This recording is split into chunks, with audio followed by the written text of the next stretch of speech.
There's an ice cream store that they decided to start selling like ice cream foie gras.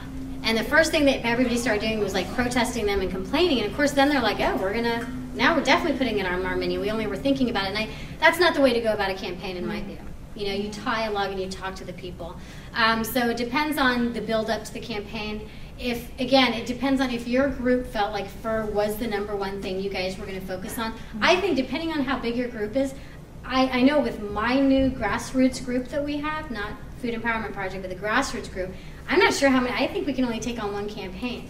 So we have like 15 people, and I think, you know, to be very careful on what you pick as your campaign, because you're going to be out there possibly for years to come. So it depends on if that was your group's main focus and y'all decided we're going to do fur, then I would think that if that's the best store for you guys to target, I wouldn't worry about more people buying fur, because your job is to destroy their reputation, right? So if they're getting a reputation, it's got to be a bad one. And the likelihood of people buying fur, especially fur, I mean, fur is expensive. You know, I can see somebody going into McDonald's and buying an extra Big Mac because animal rights people are protesting. But fur is kind of expensive, and it increases this. It's really cheap. It's from China, and it's cheaper than synthetic.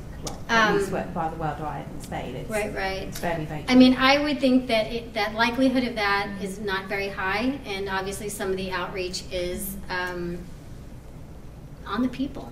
Right? People who buy fur. You know, and really focusing some of your outreach to make sure that they don't want to buy it. You know, maybe the store's selling it, but God, you're better than that, you know? So I would kind of try and gear my campaign toward, and I haven't worked on fur in a couple of years. I feel like we dropped the ball on fur and cosmetic testing a while back, but I'm glad to hear the groups are really working on it again. So, in a foie gras campaign, when you're in front of the restaurant, do you think it's better to have